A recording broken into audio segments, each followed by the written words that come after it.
Hey everyone, Ekman here with another video, and today we have a top 64 breakdown for the Play TCG Mesquite Regionals that happened this past weekend. It was over 1,000 players, and it is using the EB01.5 format, which we'll talk about in a minute. But a couple things before we get started. First, if you guys appreciate this video, please make sure to hit that like and subscribe. There was a lot of deck lists to go through for this one. As of recording, I don't have all of them through either, which I'll talk about in a minute too, but it's just a lot of work, and I hope you guys appreciate it as much as I appreciate you hitting, again, that like and subscribe. But also, just big shout outs to Play TCG for running this event as well, and for also doing the live stream. If you guys want to check it out, it's linked on the page, which is linked in the description. And also shout outs to both George Maniz and Ying Huang for their commentary for it as well. So make sure to check it out if you guys haven't already. But jumping on into this, so this was 1,146 players, 10 rounds of Swiss best of one into top 64 cut best of three, and then EB01 was legal, but Sakuzuki, Reject, Great Eruption were banned. So it's this little 2-week format that we have for the English format, where OP07 isn't legal quite yet, but we do have these new this new format where Sakuzuki, being probably the best leader, if not the best leader of the format, being banned, and two great additional cards on top of that. It just puts a lot of difference. Even though it's only like 3 cards being banned, we do see some big differences. So for the top 64 for this, we did have 23 copies of Gecko Moria, 18 copies of Trafalgar Law, 8 Utas, 4 Star Deck 13 Luffys, 3 Peronas, 2 Newgates, 2 OP06 Yamatos, 1 Queen, 1 Nami, 1 EB01 Oden, as well as the Donquixote Doflamingo. So honestly, my opinion kind of for this format is that, like, of course, Moria and Law are going to be very good. I think that they are maybe the safe choices, right? Because this is a pretty big event and you don't want to play something completely new at times. But I think they, take up a little bit of the space that Sakuzuki left. But there's a lot of decks that are kind of like maybe like a half step below them that have a whole lot of potential. So I think Uta is pretty clearly the third best deck in this format. Black Yellow Luffy is pretty close up there, but I do know that, like, I've been playing a lot of OP07, and playing OP07 Black Yellow Luffy and coming back to OP06, it feels a lot worse without the Rocket Luffy, or the new 5-cost one. But he still has a lot of good tricks for this one, especially since Sakuzuki was a really hard matchup for it, but I think Law was even worse with all its removal. We also do have just a bunch of additional decks that I think are just viable, that since it's an unexplored format, there's a lot of potential for it. So I think the only thing is that there's no Enel in this top 64, which I found a little bit surprising, or no like mono yellow decks, so no Katakuri or no Enel. I know a lot of people are on Enel as well for OP07, and it was pretty good in OP06, but it is I don't know. I'm just really surprised I didn't get for a top 64 for this one. But going on into this, we are going to go over each leader that did top for this event. And again, lastly, there's just so many ding dang deck lists to go through, so I didn't do all of top 64. I just did the unique decks and some of the other ones. There's a good chance this is going to be filled out if you check the website as soon as it goes up as well. But just with me moving and it's just being top 64, and to be honest, a lot of them are just Gecko Morias and Laws, which we've seen a lot of already. I just did not get to it. So again, the unique list. So for example, Karar's version of Oden, as well as Trevor version of Queen, and a couple other decks are in here. I just didn't get through the Trafalgar Laws and Morias. So my apologies on that. It might be updated by the time the video comes out, but I do like to usually try to get as much, but that's the reason they're missing. It's just I kind of ran out of time. So anyways, we're going to go over again the top placing list for each one of these leaders, starting off with Jerry's first place version of Gecko Moria. And again, Gecko Moria kind of fills up a little bit of the gap that Sakuzuki left, right? Sakuzuki, even though as a black and blue leader, was mostly a black leader with the terms of removal and like the cost reduction. And Moria, I had like some doubts if it was going to be good in this format. I think it was going to be popular, but Great Eruption was such a key card for how this deck functioned. Being able to get some early removal of cards was pretty unique for Moria with Great Eruption. And so if you want to get some additional removal, you have to use like Helmeppo or Suru, which feels kind of bad, are a little bit expensive at times. But Helmeppo into like an Absalom gets rid of a the 4 cost that they played last turn if you're using 5 Dawn. So that's pretty nice. We do see the inclusion of Brook, which I think Brook's just been getting more and more popular as time goes on. Especially I've been seeing in OP07 with Rob Lucci. It's been a very good partner for Rebecca for just like some additional removal potential, which I think is very strong for the deck. And then we're only seeing 2 copies of Ice Age, not like the super tall removal that we used to see, which is really interesting. And also no copies of Sabo, which is I'd say like a little bit bizarre. I would expect Sabo's really good for like the mirror match are kind of those kind of things because we were playing Sabo in the previous format when Sakazuki was around and could remove it, but it's interesting to not see it, and we're just relying on our Borsalinos and Rebecca's instead. So, but a very unique list. I think Jerry did a fantastic job, and congratulations for their first place finish with the Gecko Moria. The next up, we have Trafalgar Law. So this is the Chosen's one, and also I don't think I mentioned this before, but these are all names off of the TCG Plus app. Those are the names that PlayTCG used for their bracket and for the results. So my apologies if some of them are a little wacky or not specific. If if you have finished and you want the name updated on the website, please let me know. I will do that immediately. I just don't have access to the TCG Plus to real name matrix for that. So my apologies if some of these are a little peculiar. But for ChosenOne on their version of Trafalgar Law, this is a pretty standard list. I think the biggest add for Trafalgar Law for maybe not just EB01.5, but maybe even going into OP07 is the Zorojuro. Being able to use this card for ramp is really nice, especially if we're on the odd curve. We can go to the even curve pretty easily. Your opponent just has to do 1 damage to you, and then if you do, you get the reward of that. Also, with the removal of Great Eruption and Sakazuki from the format, it's pretty easy to have Zorojuro survive, even against yellow too, because they could, if they wanted to, just use Reject to get rid of this card. And even though I think you should probably keep it for like maybe a useless kid, but just the fact that this card survives a little bit easier, I think is really important for this format. Gadatsu maybe is like the one card that can still get rid of it, but that's still if you're playing this on 3, they can't play Gadatsu on 4, right? So other than that, I think you guys have your ideas on this. There are like some tech choices, right? I don't always see the promo law played, but it's usually at like 2 copies if so. I don't think people are playing Rush Zoro as much anymore. We're just kind of depending on Kid and Killer. And then our top end of like Missile Sunday uses Captain Kid and Queen has been pretty established, I think, at this point too. So this is ChosenOne's build. Congratulations for their second place with Trafalgar Law. And then next up, we do have Phillip with their version of Star Deck 13 Luffy. I keep saying this, and I don't have a better way to say this either, but this deck just has like 5 cards of wiggle room, right? You have to run 4 Luffy's, 4 of each of the kids, right? 5-drop Sabo. You gotta play Moria. You gotta play all of these other cards. So there's not a lot of diversity that we can get from a build like this, but I do think this is definitely a deck that prefers like a really good pilot and an understanding of how the resources and the card economy works for this deck. This is definitely a deck where you can win or lose based if you have one or more, one more card in your hand in other scenarios. So I think this is a great deck right now. It's going to be probably even better. I do really like the new 5-cost Luffy for the deck, so that helps the deck out for removal a lot. And I think we'll see some more interesting builds as well. But I think Luffy's a great pick. It's a little bit peculiar, and you have to like commit to it hard. But it's a real good deck and just a real big finish from Phillip as well. So congratulations for their finish with the Black Yellow Luffy. And the next up we have Nami, and this is Rohat's version of it. I'm pretty sure this is Rohat as well, their real name. But in case it's not, this is their build here. If it is Rohat though, which I'm 99% sure it is, they have been playing a lot of Nami pretty much since Nami's release, and it's been doing a while. And just a fantastic player on the leader as well. We don't have a lot of differences for it, but with us being in a new format and a little bit potentially slower, I think it's a good pick because people are trying new things and they're probably playing stuff that's like minorly, suboptimal and that kind of stuff. And I think that's where Nami can really strive, right? The build hasn't really changed a lot in the last couple sets, but the fact that you are pretty much, that your build is like peak optimal at day 1 of each set drop is really helpful, right? So you're really good for these early formats are kind of these weird in-betweens where people are playing different stuff that have different optimizations, and Nami's always going to be 100% optimal because your build is pretty much the same. So I don't have much more to say. We've seen this build a lot, but I think Nami's good. I think a lot of people have been talking about Nami being better in OP07 since it's a little bit slower of a format, and I think that's true.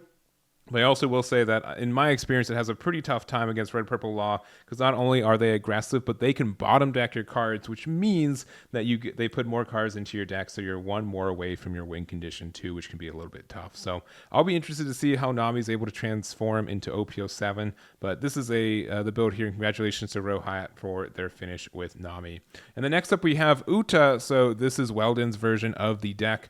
And this is, I don't know, Uta is kind of the same thing as Black Yellow Luffy, where you are so constrained to your deck building choices compared to other decks that a lot of them do end up looking pretty similar. You have to run so many film cards, and in this build we are running a total of 44. So our non-film cards are the useless Captain Kidd. We are also putting a copy of like the whoever, because the side of justice will be that whichever side wins, for helping us get rid of extra cards in hand. But again, you can't really afford to go. I think most I see people is running 10 cards that can't be hit off leader, because missing out on that card draw is so rough. And I think also like the 8-drop useless Kid is a really good card for this deck, but we don't have any way to search it.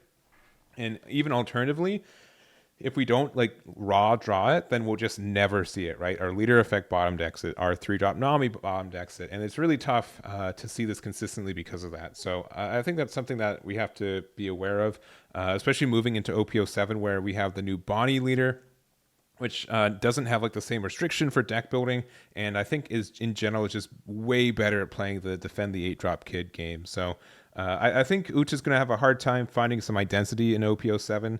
It's still a good deck for what it is, but we'll see what it gets from there. So only other addition, we do have like the Scratch Mana Poo, which being able to rest up to one of your opponent's characters cost of 2 or less is fine. It's Supernova as well. So it's the same as like Izo, but you get rid of the smaller blockers, so or something like that. So maybe you can, I can actually see this being played where if they play like a Gordon or a Raise Max from Trafalgar Law early, thinking that they're safe, you can play the Scratch Mana Poo to be able to get some interaction with it, which maybe your opponent's not looking or expecting from it. So maybe that's the idea. That's my theory craft. I haven't confirmed it. If you're Weldon, you let me know why you're playing those Scratch Mana Poos. But in the meantime, congratulations for their top finish on this one. And then next up we have Perona, which honestly I'm super excited for this one to top. This is by Asian Boy Fresh. Congratulations on their top 64 finish with Perona. But this is definitely the leader that I've been having the most fun with in this little format. I've been playing a little bit more of the Wano build, but I do think like the more tried and true kind of like Navy Donquixote package is really good for this format. Being able to like use brand new and use it to drop cards into our trash is really good. There's also just like a lot of cards that are both tags. For example, the Donquixote Rosinante, which is great for defending our cards and being just a good blocker. We also have like our Virgo. So having like a 2K and also our blocker from both tags is really good. We're playing our Borsalino since it's a little bit safer in this format, our Kuzan. We have our 6-cost Brook, and then we have our Morias, our 10-cost Dofis, as well as 2 copies of Oronoa Zoro. And honestly, in this format, I've been liking this card more and more. I think on release of OP06, it was just too easily answered or removed, or the game was a little bit too fast that if you did establish it, you were just giving up a lot of your turn. But if this sticks in this format, which I think it sticks a little bit more often, it can just win you the game on the spot. So I understand why this is being played a little bit more right now, and I think it's going to be seen a lot more in OP07. I think that there are some Bonnie builds that, again, if you're able to play this card and they can't remove it, you can win, especially against something like a Nell, where they like, oh, you need to do 3 damage to me. This card can do it by itself as like a 12k body pretty easily. So I don't have really much more to say about this build. It's really cool to see Perona, and just a big congratulations for their finish and the other Peronas who are able to get a top 64 this weekend as well. And then next up, we do have our Newgate. So this is JCM's version of the build. JCM's been playing a lot of Newgate for a long time. He was also able to finish in the core TCG regional earlier this month too in the regular EB01 format, but I think Newgate's in an okay spot. I think it's a bit of an uphill battle. I would say, honestly, that Sakazuki was one of the reasons to play Newgate in OP06 because you had like a favorable matchup at times.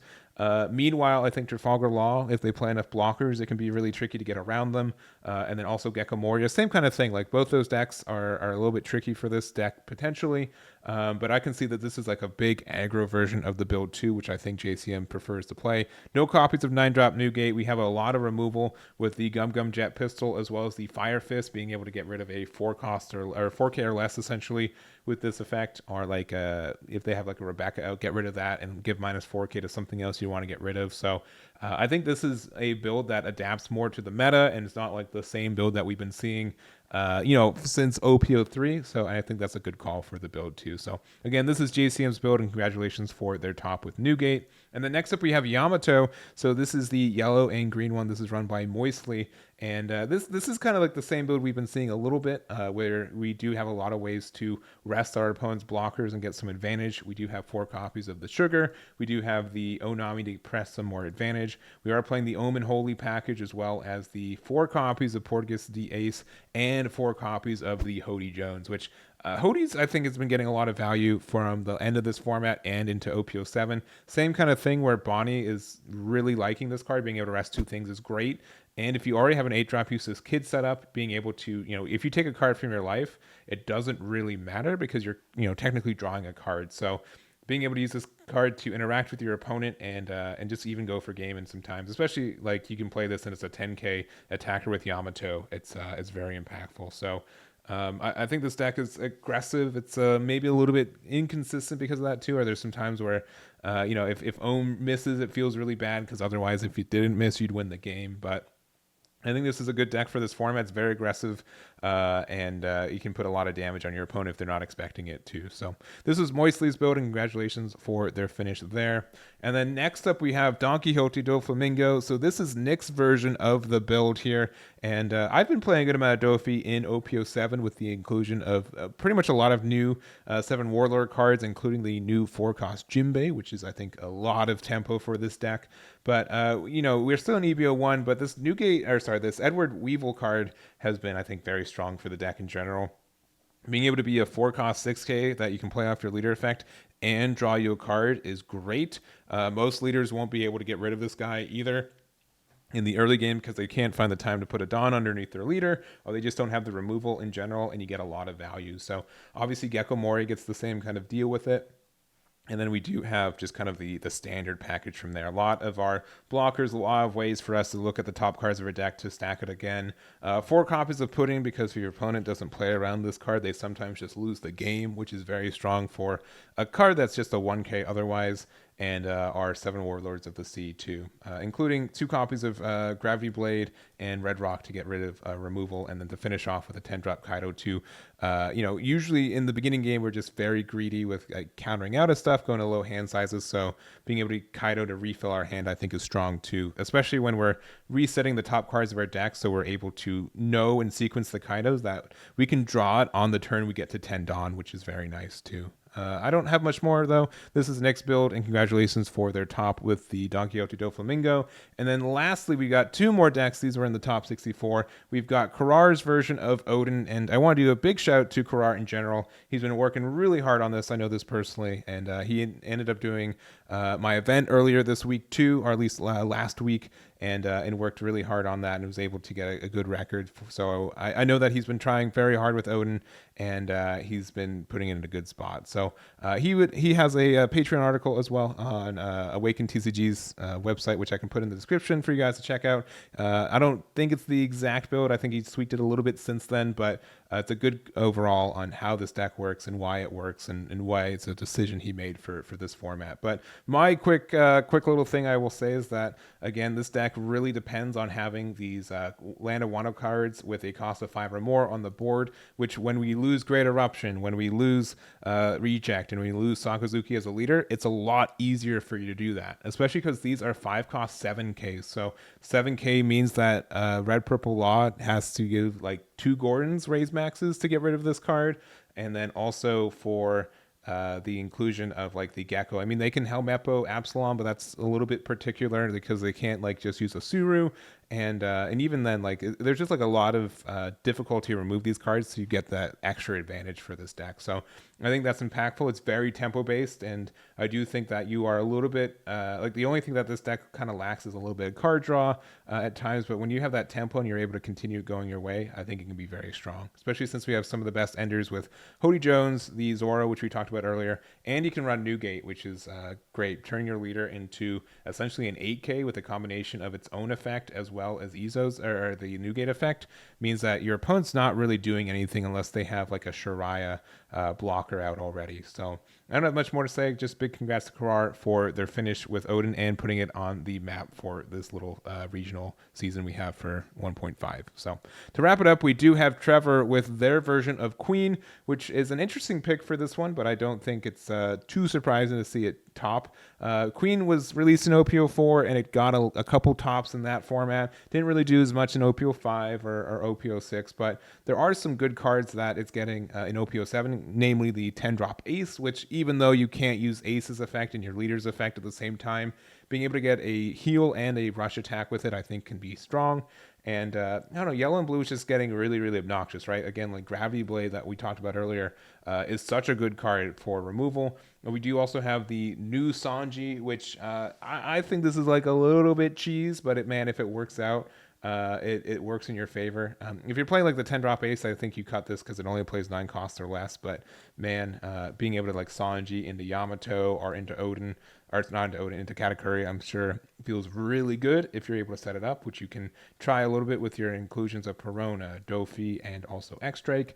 And then you just have your additional like blockers, obnoxious cards like Pudding, and removal cards like Gadatsu as well. So I don't have much more to say, but congratulations to Trevor for their finish with Queen. And that's going to be it for this one. Again, a little bit of a longer video because we had a lot to talk about, but I appreciate you guys making it to the end. If you have and you haven't hit that like and subscribe, I highly implore you to do so. It does help me out a lot, and I do appreciate it.